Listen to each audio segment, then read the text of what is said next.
नमस्कार, बहुत स्वागत है आपका हमारे इस खास कार्यक्रम में। मैं हूं आपके साथ अमित शर्मा। आज का बुलेटिन बिल्कुल खास है क्योंकि आज मुख्यमंत्री डॉक्टर मोहन यादव ने मध्य प्रदेश के कई क्षेत्रों में बड़े निर्णय लिए।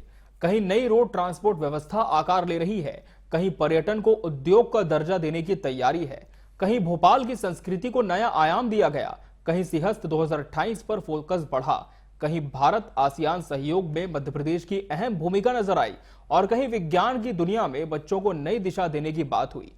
चलिए शुरू करते हैं आज का पावर पैक्ड बुलेटिन सीएम 24। नमस्कार, स्वागत है आपका सीएम 24 में। टीवी 24 का मध्य प्रदेश के मुख्यमंत्री डॉक्टर मोहन यादव की गतिविधियों का एक जीवंत और अनोखा बुलेटिन। हर 24 घंटे की धड़कन सीधे आपके घर तक। यहाँ हम देखते हैं उनके विजन, विकसित मध्य प्रदेश, मिशन टेक्नोलॉजी से समृद्ध राज्य और उन योजनाओं का सफर जो करोड़ों जिंदगियों में नई उम्मीदें जगा रही है। रियल टाइम अपडेट्स, जमीनी पहल और जनता के बीच पहुंचते फैसले, यही है सीएम 24 की असली पहचान। सीएम 24, जहां हर घंटा बनता है इतिहास। आज सबसे पहले बात उस नई परिवहन क्रांति की जिसकी कमान खुद मुख्यमंत्री डॉक्टर मोहन यादव ने अपने हाथों में ले ली है। 24 घंटे में सीएम ने वो समीक्षा की जिससे मध्य प्रदेश की बस व्यवस्था का पूरा ढांचा बदलने जा रहा है। इंदौर, भोपाल और उज्जैन तीनों शहरों के लिए नया रोड ट्रांसपोर्ट मॉडल अब आकार ले चुका है। सबसे पहले जानिए इंदौर से शुरू हो रही इस नई व्यवस्था की जमीन पर क्या तस्वीर है। इंदौर में 50 किलोमीटर के दायरे को जोड़ने वाला पूरा रोड नेटवर्क तैयार है। पहले चरण के 32 रूट फाइनल, जिन पर 310 नई बसें अप्रैल 2026 से सड़कों पर उतरेंगी। दूसरे चरण में 771 रूट और 1706 बसें जोड़ने की तैयारी पूरी है। यही मॉडल भोपाल और उज्जैन के लिए भी लागू होगा। भोपाल में 50 रूट, उज्जैन में 23 रूट चिन्हित। इन पर क्रमशः 152 और 127 नई बसें चलेंगी। मुख्यमंत्री डॉक्टर मोहन यादव ने परिवहन मंत्री राव उदय प्रताप सिंह, मुख्य सचिव डॉक्टर अनुराग जैन और क्षेत्रीय कंपनियों से इस पूरे मास्टर प्लान की मिनट टू मिनट समीक्षा की। मुख्यमंत्री के साफ निर्देश हैं कि 15 साल पुरानी बसें हटेंगी। अवैध परमिट और अवैध बस संचालन पर कड़ी कार्रवाई होगी।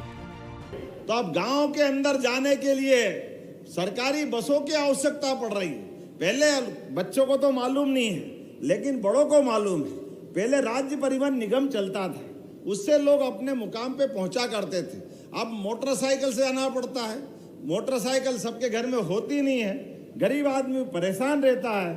ट्रांसफर या रोज जो आवागमन करते हैं अलग अलग काम से, सबकी हालत खराब होती है। हमारी सरकार ने निर्णय किया है, आने वाले समय में मुख्यमंत्री सुगम बस सेवा फिर चालू करने वाले हैं पूरे राज्य के अंदर।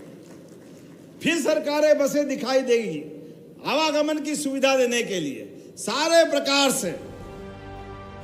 नई व्यवस्था में सरकार बसें नहीं खरीदेंगी, बसें निजी निवेशक उपलब्ध कराएंगे। सरकार और क्षेत्रीय कंपनियां इन्हें परमिट देंगी। पूरे राज्य के लिए एक राज्य स्तरीय बड़ी कंपनी बनेगी जो पूरे सिस्टम को कंट्रोल करेगी। इंदौर में AICTSL, उज्जैन में USTSL, भोपाल में BCLL जैसी कंपनियां अपने अपने क्षेत्र में संचालन देखेंगी। राज्य की मुख्य कंपनी इन क्षेत्रीय कंपनियों में 51% तक निवेश कर सकेगी। प्रदेश भर में इस नए मॉडल को चलाने के लिए 615 नई भर्तियां होंगी। निजी निवेशक बसें डिपो, टर्मिनल और चार्जिंग स्टेशंस बनाएंगे, यानी प्रदेश की पूरी बस व्यवस्था PPP मॉडल पर चलेगी। सबसे बड़ा बदलाव, ये पूरी व्यवस्था इंटेलिजेंट ट्रांसपोर्ट मैनेजमेंट सिस्टम यानी ITMS पर चलेगी। यात्री बस की लाइव लोकेशन देख सकेंगे। किराया ऑटोमेटिक कलेक्शन सिस्टम से कटेगा। आकस्मिक स्थिति में अलर्ट सिस्टम सक्रिय होगा। 18 सेवाएं एक ही डिजिटल प्लेटफॉर्म पर। 20 नवंबर से टेंडर प्रक्रिया शुरू। मई 2026 तक पूरा सिस्टम लागू करने का लक्ष्य। 10,879 नई बसें, 7 चरणों में संचालन। 8 करोड़ 21 लाख की आबादी को सीधा फायदा। इंदौर मॉडल से भोपाल, उज्जैन पूरे प्रदेश में विस्तार होगा। Bureau report, TV 24 news. CM 24 में अब बात करेंगे पर्यटन की ऊंची उड़ान की। मुख्यमंत्री डॉक्टर मोहन यादव ने आज प्रदेश के पर्यटन सेक्टर को उद्योग का दर्जा दिलाने की दिशा में बड़ा संकेत दिया है। हेल्थ, वेलनेस, फिल्म टूरिज्म और एयर कनेक्टिविटी के नए कॉरिडोर, सब पर एक साथ फोकस। तो चलिए बढ़ते हैं सीधे आज की बड़ी बैठक की ओर। मुख्यमंत्री डॉक्टर मोहन यादव की अध्यक्षता में पर्यटन बोर्ड की 8वीं बैठक हुई। बैठक में सीएम ने साफ कहा, पर्यटन को उद्योग का दर्जा देने के लिए आवश्यक पहल की जाए। इससे उद्यमियों को नई सुविधाएं मिलेंगी और प्रदेश के अंचलों में पर्यटन गतिविधियों का विस्तार तेज होगा। सीएम ने जोर दिया कि हेल्थ और वेलनेस टूरिज्म में अपार संभावनाएं हैं। आयुष, लोक स्वास्थ्य और चिकित्सा शिक्षा विभाग के साथ संयुक्त कार्य योजना बनाने के निर्देश दिए गए। यानी अब एमपी में मेडिकल वेलनेस सर्किट पर तेजी से काम होगा। मुख्यमंत्री ने धार्मिक संस्थाओं और ट्रस्टों को भी वेलनेस टूरिज्म में जोड़ने की बात कही। साथ ही एमपी के इतिहास और संस्कृति पर आधारित फिल्मों के निर्माण को बढ़ावा देने का निर्णय भी हुआ। गंगा के उस तट से हमारे बुंदेलखंड के स्तर तक लाने के लिए और वाकई में जिस प्रकार से आपने पुरातत्व को भी सहेजने का प्रयास किया, जहाँ जहाँ पुरानी ऐसी कलाकृतियाँ हैं उसको उस रूप में रखने का प्रयास किया। कोई लकड़ी की अपनी स्मारक पुरानी स्थिति का हो या पेंटिंग हो, दरवाजे हो, अंदर से जितना प्रकार से वगैरह रूप में अतीत का वो स्वर्णिम पक्ष को संभालने का प्रयास किया। मेरी अपनी ओर से बधाई देना चाहता हूँ। और आपने बांधवगढ़ हो या पन्ना, हमारे ऐसे टाइगर अभयारण्य में इस प्रकार की प्रॉपर्टी कोई करना, ये हमारे वन्य जीव के साथ देश दुनिया के सब प्रकार के लोग आते हैं। ऐसे में उनकी सुख सुविधाओं के हिसाब से कोई व्यवस्था भी होना चाहिए। तो ये जो आपने दूसरी एक पद्धति ला करके आमतौर पर ऐसी चीज़ों के लिए इस प्रकार का स्थान पे बड़ा धन खर्च करना एक कठिन काम होता है, लेकिन इतनी चुनौतियों के बीच भी आपने लंबे समय तक उसका गौरव भी बनाए रखा और इसमें कोई कॉम्प्रोमाइज नहीं किया। और जो आपका स्लोगन है वो और मुझे पसंद आया। आपने कहा हम क्वालिटी में विश्वास करते, क्वांटिटी में नहीं है, संख्या में विश्वास नहीं करते। होटल वगैरह अपनी जितनी जो सेवाएं जा देते हैं वहाँ वो उससे बढ़कर करते हैं। कार्य के माध्यम से भी हमने बहुत सारे प्रयास किए। आपकी जानकारी के लिए हमने अपनी हवाई सेवा में भी इंटरस्टेट दोनों तरह की सेवाओं के लिए VGF लेकर के सरकार के माध्यम से एविएशन ने बड़ी मदद करने का प्रयास किया। हेली सर्विसेज भी चालू की। हमारी हेलीकॉप्टर्स के साथ साथ एयर एम्बुलेंस भी देश में सबसे पहले चालू की, तो मध्य प्रदेश सरकार के माध्यम से चालू की। तो ये कई कारण से आपकी जब आप विशेषताएं डालें तो हमारी इन विशेषताओं का भी लाभ लेते हुए आप अलग से चौपर भी बुक करा सकते हैं, वो व्यवस्था भी हमारी है। और कई कारण से जहाँ हमारे जैसे पर्यटक आएंगे उनको सब तरह की सुविधा देने का प्रयास हमारी सरकार के माध्यम से हो रहा है।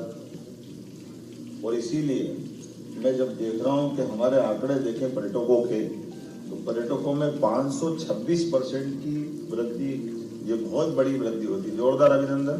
टूरिज्म के अधिकारी बैठे आपके माध्यम से मंत्री तक ये मैं सौगात पहुंचाता हूँ। 13 करोड़ 41 लाख से अधिक पर्यटक गत वर्ष आए। ये अपने आप में बड़ा आंकड़ा है। हमारी अपनी पर्यटकों के माध्यम से कई प्रकार की व्यवस्थाओं से परिचित भी होता है और मैं उम्मीद करता हूं कि बदलते दौर में ये और बढ़ता जाएगा।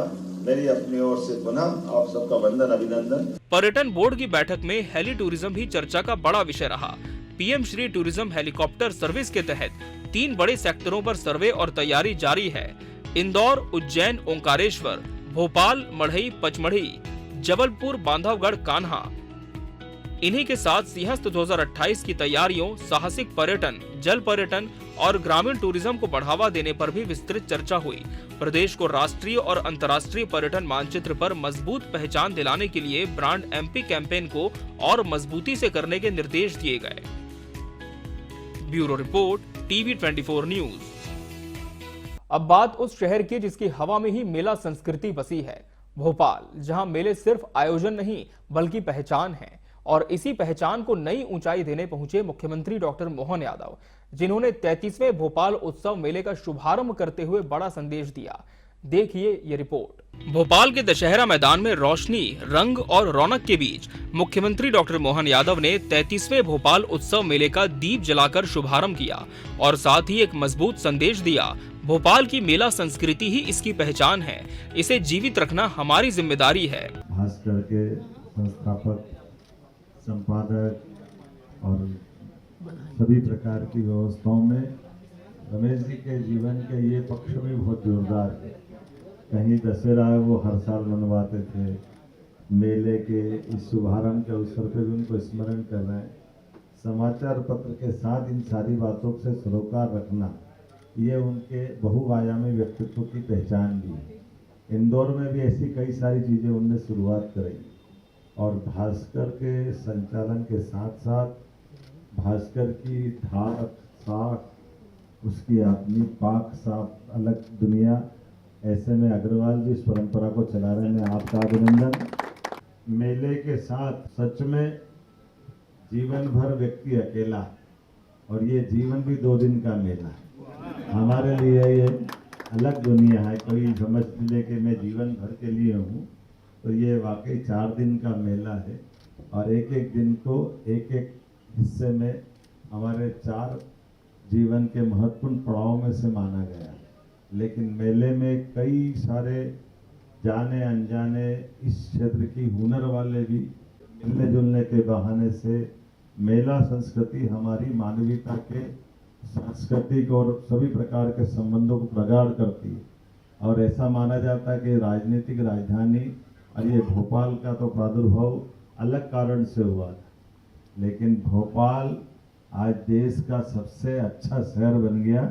हमारी आंखों को देखते देखते ही हमारे लिए सौभाग्य की बात। यहाँ कई कारणों से भोपाल की बहुत सारी अच्छाइयाँ हैं, उसमें से यहाँ के बासिंदे भी हैं, लेकिन मूल निवासियों के माध्यम से किस शहर की पहचान बनती है और ऐसे उत्सव त्योहारों की परंपरा से ये आत्मीयता बढ़ती है।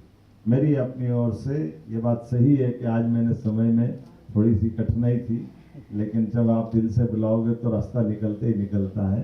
तो मेरी अपनी ओर से पुनः आप सबका इस शुभारंभ के अवसर पर बधाई, बहुत बहुत बधाई। मुख्यमंत्री ने कहा, भोपाल में जहां नजर जाए मेले, उत्सव और सामुदायिक जीवन की धड़कनें महसूस होती हैं। इसलिए भोपाल को देश के उन चुनिंदा शहरों में गिना जाता है जहां मेला संस्कृति एक जीवन शैली बन चुकी है। 1991 से 92 में सिर्फ 70 स्टॉल से शुरू हुआ ये मेला आज हजारों परिवारों की रोजी रोटी का आधार है, भोपाल की अर्थव्यवस्था को रफ्तार देता है और देश भर के व्यापारियों के लिए एक बड़ा मंच बन चुका है। मुख्यमंत्री ने कहा, जो समाज अपनी संस्कृति भूल जाता है वो रास्ता खो देता है, इसलिए मेले हमारी सामाजिक एकता की रीढ़ हैं।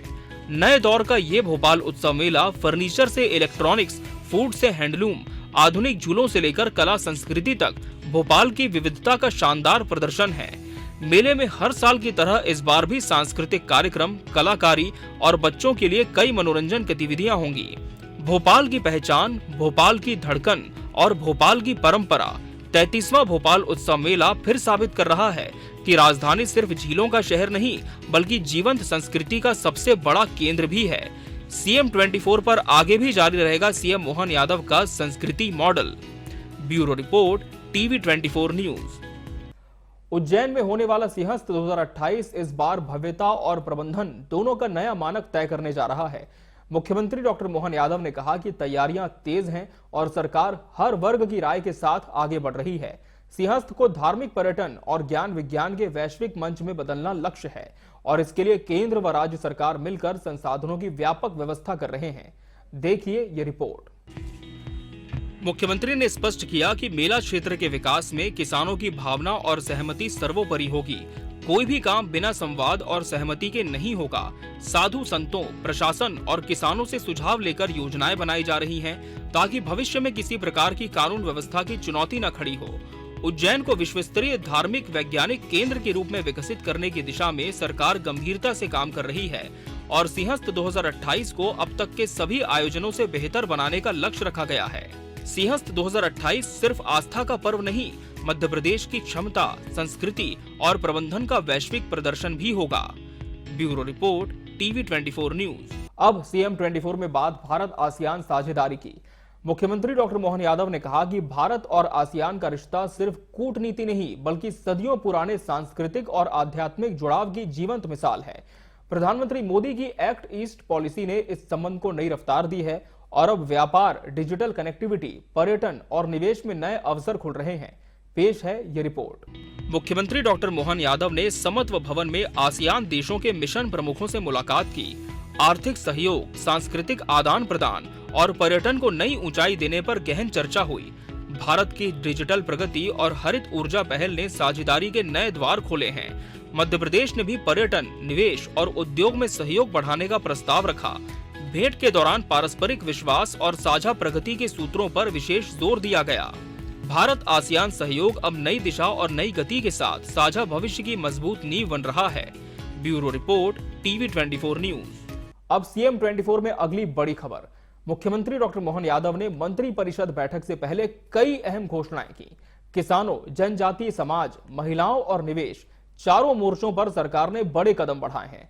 भावांतर योजना से लेकर लाडली बहना और टेक ग्रोथ कॉन्क्लेव से लेकर पन्ना के हीरों के जीआई टैग तक सीएम ने साफ कहा, मध्य प्रदेश तेज बदलाव और तेज विकास के दौर में है और ये गति अब रुकने वाली नहीं है। पेश है ये रिपोर्ट। मुख्यमंत्री ने भावांतर योजना की सफलता पर मंत्रियों को बधाई दी। सिर्फ 15 दिन में 1,33,000 किसानों को 233 करोड़ रुपए सीधे खाते में पहुंचाए। जनजातीय गौरव दिवस पर शालिनी ऐप लॉन्च हुआ। अब सभी कन्या छात्रावास वीरांगना रानी दुर्गावती के नाम पर होंगे। बालक छात्रावास शंकर शाह और रघुनाथ शाह के नाम से जाने जाएंगे। 2026 में 5,000 अधीक्षक भर्ती की भी घोषणा है। ऐसा लगा वास्तव में जो अपनी यशस्वी प्रधानमंत्री श्रीमान नरेंद्र मोदी जी के नेतृत्व में जिस प्रकार से देश चल रहा है, उनके आशीर्वाद से हमारी सरकार बनी। हमने सबने यही संकल्प लिया था कि बहनों की आर्थिक स्थिति मजबूत करते हुए धीरे धीरे करके हम राशि बढ़ाते जाएंगे। तो आज यहाँ हमारे वेनगंगा नदी के पवित्र किनारे पर जिस प्रकार का समय चला है, सिवनी से पूरे प्रदेश के अंदर हमारी बहनों को सच में 1250 से 1500 होने की बधाई देता हूं, अभिनंदन करता हूं। जोरदार ताली बजा करके अपने आप का अभिनंदन करें। ये बहनें ही जानती कि वाकई में इस राशि का क्या महत्व, क्या हो सकता है।